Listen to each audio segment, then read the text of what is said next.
Sir நான் அனுபவத்தில் சொல்கிறேன், தயவுசெய்து மாமா பொண்ணை மட்டும் கல்யாணம் பண்ணிடாதீங்க.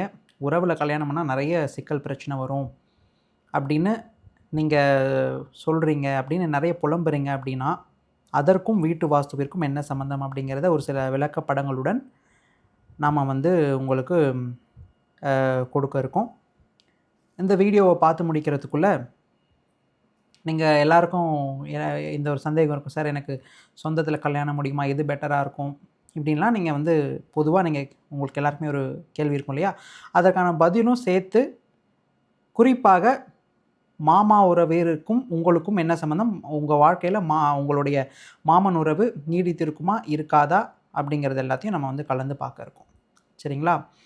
நாம் எப்பொழுதும் அடிப்படை திசை தத்துவத்தை விளக்கினால் மட்டும்தான் அது உங்களுக்கு பெட்டராக புரியும்னு, வாஸ்துவுக்கு நீங்கள் இதுதான் ஃபஸ்ட்டு ஒரு வீடியோவாக நீங்கள் பார்க்குறீங்கனாலும் உங்களுக்கும் இது ஈஸியாக புரியணும் அப்படிங்கிற அந்த தத்துவத்தில் ஃபஸ்ட் நான் அதை விளக்கிட்டு உங்களுக்கு நான் வந்து அந்த புகைப்படத்தை வந்து நான் இன்னும் டீட்டெயில்டாக உங்களுக்கு சொல்கிறேன். ஓகே, ஒரு வீட்டில் மாமனுடைய உறவை குறிக்கக்கூடிய திசையாக வடக்கு திசைங்கிறத வந்து நம்ம எடுத்துக்கிறோம்.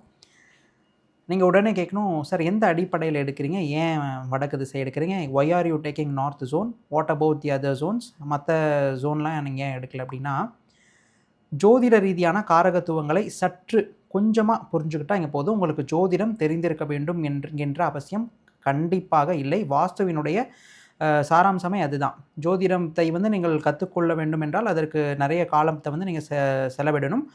அதில் ஒரு சில அடிப்படை காரகத்துவங்களை நீங்கள் புரிந்து கொண்டாலே நீங்கள் இது வந்து ரொம்ப ஈஸியாக புரிஞ்சுக்க முடியும். நம்மளுடைய வகுப்பில் அந்த காரகத்துவங்களையும் ஃபுல்லாக எடுத்துகிட்டு தான் நம்ம வந்து உங்களுக்கு அது தெரியலனாலும் அதை வந்து ஃபுல்லாக கொடுத்துட்டு தான் நம்ம வந்து அந்த கண்டென்ட்டே கொடுப்போம். அதனுடைய ஒரு உதாரணம் தான் இந்த வீடியோ. இந்த வடக்கு திசை, வடக்கு மையம், இந்த சென்ட்ரல் ஜோனை எதற்கு அதிபதியாக சொல்லியிருக்காங்க அப்படின்னா, எந்த கிரகம் ஆளுமை செய்துனா புதன், மெர்க்குரி அப்படிங்கிற பிளானட் அப்படின்றத வந்து சொல்கிறாங்க. புதன் என்றாலே மாமனுடைய உறவை குறிக்கும். காரகத்துவம்னா என்னென்னா சிக்னிஃபிகேட்டர்ஸ். ஒரு கிரகமும் உங்களுடைய வாழ்க்கையில் ஒரு சில உறவு முறைகளை குறிக்கும், ஒரு சில விஷயங்களை சுட்டி காட்டும். அதுபோன்று புதன் எதை சுட்டி காட்டுது அப்படின்னா, உங்களுடைய மாமனுடைய உறவு எப்படி இருக்கும் அப்படிங்கிறத புதனுங்கிற கிரகம் சுட்டி காட்டும். அதனால் பொதுவாக வடக்கு திசை உங்களுடைய மாமனுடையக்கான உறவு எப்படி இருக்குது அப்படிங்கிறத நேரடியாக ஈஸியாக ஒரு சிம்பிளாக சொல்லக்கூடிய ஒரு அமைப்பில் வந்து இந்த திசையை வந்து நமக்கு கொடுத்துருக்காங்க.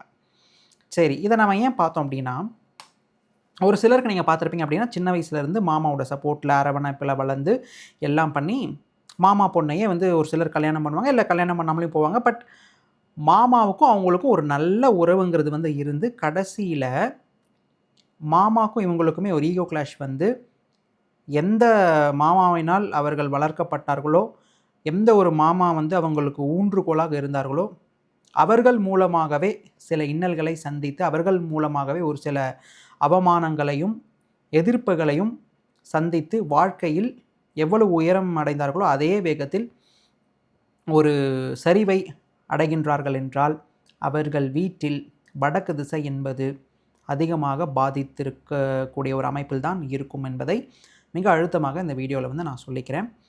வடக்கு திசையில் நிறைய தவறுகள் ஏற்படும். ஆனால் இன்றைக்கி நம்ம எடுத்துக்கொண்ட தவறு என்ன, விளக்கப்படத்தில் நம்ம என்ன விளக்க போகிறோம் அப்படின்னா, வடக்கில் நீங்கள் போடக்கூடிய பொது காம்பவுண்ட் சுவர், சரிங்களா? நம்ம வந்து மெயின் பில்டிங்கெல்லாம் போல் தாய் சுவரை சொல்லவில்லை, நம்ம வந்து தந்தை சுவர்னு சொல்லக்கூடிய மதில் சுவர்னு சொல்லக்கூடிய காம்பவுண்டை தான் இந்த வீடியோவில் நம்ம வந்து டிஸ்கஸ் பண்ண போகிறோம். அதை வந்து இப்போ ஃபஸ்ட்டு நான் உங்களுக்கு புரிய வச்சிடுறேன். காம்பவுண்ட் ஷேரிங்னா எப்படி இருக்கும்னு, அதுக்கப்புறம் அதனுடைய ஒரு தத்துவத்தெல்லாம் நான் வந்து உங்களுக்கு விளக்குறேன். ஓகே, இந்த வீட்டை நீங்கள் எடுத்துக்கிட்டிங்க அப்படின்னா, இது வந்து ஒரு மேற்கு பார்த்த மனைகள் இருக்கக்கூடிய ஒரு அமைப்பு, சரிங்களா? இது வந்து வெஸ்ட் ஃபேஸிங் ஹவுஸ். இந்த வெஸ்ட் ஃபேஸிங் ஹவுஸஸ்க்கு நடுவில் எப்படி இந்த வடக்கில் காம்பவுண்டுங்கிறது வந்து ஷேர் ஆகிருக்கு அப்படிங்கிறத வந்து பாருங்கள். ஸோ இந்த வீட்டுக்கு வடக்கு, நார்த்துங்கிறது இது, சரிங்களா? ஸோ இதில் இங்கே எப்படி டைரெக்ஷன்ஸ் இருக்குது அப்படின்னா, இது வந்து ஈஸ்ட், இது வந்து வெஸ்ட், இது வந்து நார்த், இது வந்து சவுத், ஓகேங்களா? அதாவது மேற்கு, கிழக்கு, தெற்கு, இது வந்து வடக்கு, சரிங்களா? இந்த அமைப்பில் வந்து இருக்குது. நான் இன்னும் கூட கொஞ்சம் ஜூம் பண்ணி உங்களுக்கு புரிகிற மாதிரி காமிக்கிறேன். இந்த 2 வீட்டுக்கும் நீங்கள் பார்த்தீங்க அப்படின்னா, நமக்கு கொஞ்சம் காஸ்ட் கட் பண்ணணும். அவங்க தான் காம்பவுண்ட் போட்டாங்களேன்னு சொல்லிட்டு, இந்த வீட்ல இருக்கவங்க என்ன பண்ணியிருக்காங்க அப்படின்னா, வடக்குல அவங்களுக்குன்னு ஒரு தனியா காம்பவுண்ட் போடாம, ஒரு பொது சுவரையே காம்பவுண்டா அவங்க வந்து வச்சுக்கிட்டாங்க. இந்த வீட்டினுடைய காம்பவுண்ட இவங்க வந்து அவங்க வீட்டுக்கும் சேர்த்து தனியாக போடாமல் வைத்திருக்கக்கூடிய இந்த அமைப்பை தான் நம்ம வந்து காம்பவுண்ட் ஷேரிங் அப்படிங்கிறது வந்து நம்ம சொல்கிறோம். வடக்கில் பொதுச்சுவர் அமைப்பு அப்படின்னும் நம்ம வந்து இதை சொல்லலாம். சரிங்களா? இது வந்து உங்களுக்கு பார்க்குறதுக்கு ரொம்ப எளிமையாக இருந்தாலும், இதனுடைய 3D பெர்ஸ்பெக்டிவ் நம்மளுடைய வகுப்பில் வந்து நம்ம கொடுப்போம். அதனுடைய 3D மொத்த விளக்கங்கள் நான் உங்களுக்கு காமிக்கும்பொழுது தான் அது ஏன் அப்படி இருக்குது அப்படிங்கிறத புரியும், உங்களுக்கு வந்து ஈஸியாக புரிய வரும். அது போன்ற வகுப்பு வந்து இந்த ஆகஸ்ட் மாதம் தொடங்க இருக்கும். வேர்ல்ட்ஸ் ஃபர்ஸ்ட் 3D வாஸ்து வகுப்பாக. விருப்பம் உள்ளவர்கள் இந்த டிஸ்கிரிப்ஷனில் வந்து நான் லிங்க் கொடுத்துருக்கேன். நீங்கள் அதை கிளிக் பண்ணி அந்த குரூப்பில் ஜாயின் பண்ணிக்கலாம். அதை பற்றின அறிவிப்புகள் அந்த குரூப்பில் நாங்கள் கொடுப்போம். அப்போ வந்து நீங்கள் முழுமையாக ஃபுல்லாகவே நீங்கள் கிளாஸஸில் வந்து ஜாயின் பண்ணிக்கலாம். சரிங்களா? இது பார்க்குறதுக்கு உங்களுக்கு, சார் என்ன சார் சொல்கிறீங்க, ஒரு காமன் வால் சும்மா ஷேர் பண்ணுறதுனால தான் இவ்வளோ பிரச்சனை வருமா அப்படின்னு நீங்கள் கேட்கலாம். ஆனால் அதை நீங்கள் வேறு ஒரு சில பெர்ஸ்பெக்டிவில் நீங்கள் பாருங்கள் எப்படி இருக்குது அப்படின்ட்டு. இந்த வீட்டிற்கு இது பொதுச்சுவராக ஆக்ட் பண்ணாமல் மொத்த வீடே இந்த வடக்கில் அமர்ந்த ஒரு கணக்காக தான் வாஸ்து ரீதியாக அது வந்து செயல்படும் அப்படிங்கிறத நீங்கள் புரிஞ்சுக்கணும்.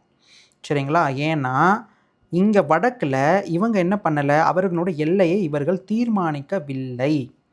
இவர்கள் வடக்கில் இவர்களுக்கு இருக்கக்கூடிய வடக்கு திசையில் ஒரு மொத்த வீடே பாரமாக அமர்ந்திருக்கக்கூடிய ஒரு அமைப்பு. புரியுதுங்களா? இதுதான் அந்த வாஸ்துவினுடைய கண்ணோட்டம். இது மாதிரி நீங்கள் பார்க்க கற்றுக்கிட்டிங்கனாலே ஒரு வீட்டை நம்மளோட உடம்புல என்னென்ன அங்கங்கள், எந்தெந்த பாகங்கள், எந்தெந்த அங்கங்களை ஆளுமை செய்யுது, எந்தெந்த கிரகங்கள் அங்கே இருப்பதினால் எந்தெந்த உறவு முறைகளை அது பாதிக்கின்றது, இதெல்லாம் ரொம்ப அடிப்படை எளிமை.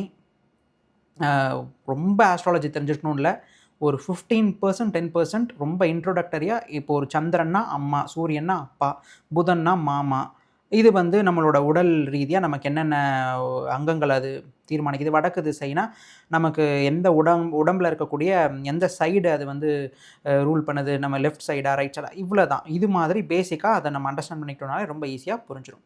சரி, இப்போ இந்த வடக்கில் இது போன்ற பாரமான அமைப்புகள் என்ன பண்ணிடும் அப்படின்னா, அவர்களை செயல்படுத்த முடியாமல், இந்த பிரபஞ்சத்தில் இருந்து அவர்களுக்கு கிடைக்கக்கூடிய அரிய தகவல்களை அவர்கள் இயக்க முடியாமல், நிகழ்காலத்தில் அவர்கள் வாழ முடியாமல், கிடைக்கக்கூடிய வாய்ப்புகளை அவர்கள் பார்க்க தவறி, அவர்களுடைய குறிப்பாக மாமன் உறவின் மூலம், தாயாரின் உறவு வழிகளின் மூலம், அவர்களினுடைய கைடன்ஸில் தான் எப்பொழுதுமே இவங்க வந்து செயல்படுற மாதிரி ஆகிடும். சரிங்களா? ஹஸ்பண்டுக்கும் அக்காவுக்கும் நடந்த ஒரு சண்டையில் குழந்தையை விட்டுட்டு போயிட்டாங்க. ஆனால் அந்த குழந்தைய நான் எடுத்து வளர்க்குறேன் அப்படின்னாலும் அங்கே வடக்கு திசைங்கிறது பாதிக்கப்பட்ட அமைப்பில் தான் இருக்கும். வடக்கு திசையில் பாதிக்கப்பட்ட அமைப்பு இருக்கும்பொழுது அங்கே இருக்க மாமாக்கள் இந்த மாதிரியான தன் அக்கா குழந்தைய வளர்ப்பதுங்கிறத வந்து அவங்க ஒரு இதாகவே வச்சுருப்பாங்க. ஒரு முக்கிய ஒரு டாஸ்காகவே அவங்க வந்து அதை தான் வச்சுருப்பாங்க. இதில் எந்த இடத்துல அவங்கள கொண்டு போய் விடுது அப்படின்னா, வளர்க்குற வரைக்கும் இது மாதிரியான அமைப்பில் இருந்து மாமன் வழியாக வளர்ந்து ஒரு பாயிண்டில் இவர்களுக்குன்னு என்று ஒரு தனி வாழ்க்கை அமையும் பொழுது, குறிப்பாக திருமணம் ஆகும் பொழுதோ இல்லை வாழ்க்கையில் இவர்கள் அடுத்த கட்டம் இவர்களுடைய கெரியரை நோக்கி போகும் பொழுது, இவன் என்ன நான் தானே வளர்த்தேன், என்ன மீறி இவன் போகிறான் அப்படிங்கிற மாதிரியான ஒரு தாட் ப்ராசஸை அங்கே இருக்கக்கூடிய அவங்களுடைய மாமாவுக்கு வந்து அந்த வடக்கு பாரம் கொடுத்து விட்டு, இவர்கள் ஏன் இதுக்கு மேலே வளரக்கூடாதுங்கிற மாதிரி அவங்க 2 பேர்த்துக்குள்ளேயும் ஈகோ கிளாஷஸை வந்து இந்த வீடுங்கிறது 100% கொடுத்து விடும் என்பதில் சற்றும் ஐயம் இல்லை. இதில் இன்னொரு ரீதியாக, குறிப்பாக சொந்தத்தில் பொண்ணெடுத்து குறிப்பாக மாமன் பொண்ணாகவே இருந்ததுனாலே, மாமாவின் மூலமாகவே அங்கே பிரிவினைக்கு ஒரு அடித்தளம்ங்கிறது இந்த வீடு மிக எளிதில் போட்டுவிடும். அது மட்டும் இல்லாமல் தாய் வழி உறவுகளினுடைய தேவையில்லாத அறிவுரைகளை கேட்டு, இது மாதிரி மாமன் பொண்ணை வந்து நீங்கள் மேரேஜ் பண்ணிட்டு வந்திருந்தீங்க அப்படின்னா,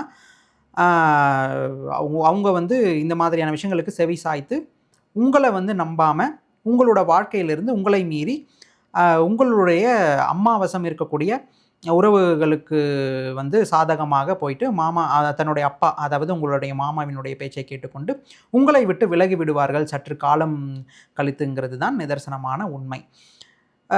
இதில் நீங்கள் முக்கியமாக என்ன புரிஞ்சுக்கணும் அப்படின்னா, ஏன் சார் இந்த வடக்கு திசையில் ஏற்படக்கூடிய பாரம் இப்படி ஆட்டி படைக்குது அப்படின்னா, வடக்கு திசை புதனுக்கான திசை. நீங்கள் சிந்திக்கும் ஆற்றலை நேரடியாக குறிக்கக்கூடிய ஒரு திசையாக, நீங்கள் தனிச்சையாக ஒரு சில நிகழ்காலத்தில் உங்களுக்கு வரக்கூடிய ஆப்பர்ச்சுனிட்டிஸை நீங்கள் கரெக்டாக எடுக்கிறீங்களா இல்லையா, அந்த பகுப்பாய்வு பண்ணக்கூடிய தன்மை உங்களுக்கு இருக்குதா இல்லையா அப்படிங்கிற அந்த விஷயத்தை குறிக்கக்கூடிய திசைங்கிறது வடக்கு திசைங்கிறது வந்து இருக்கும். இந்த திசையில் பாரம் ஏற்பட்டு விட்டால் நீங்கள் எப்பொழுதும் ஒரு உறவு முறையை, குறிப்பாக தாய் வழி உறவு முறையை நீங்கள் நாடிக்கொண்டு ஒவ்வொரு முடிவிற்கும் நீங்கள் அவர்களினுடைய அனுமதியும் அவர்களினுடைய ஆலோசனையும் கேட்காமல் உங்களால் தனிச்சையாக செயல்படக்கூடிய அமைப்புங்கிறது துண்டிக்கப்பட்டுவிடும் என்பதுதான் நிதர்சனமான உண்மை. ஏனென்றால் இந்த பிரபஞ்சத்தில் இருந்து வரக்கூடிய அரிய தகவல்கள் உங்களுடைய சுய சிந்தனையில் இந்த நிகழ்காலத்தில் ஏற்படக்கூடிய சுய சிந்தனையில் வந்து உங்களுக்கு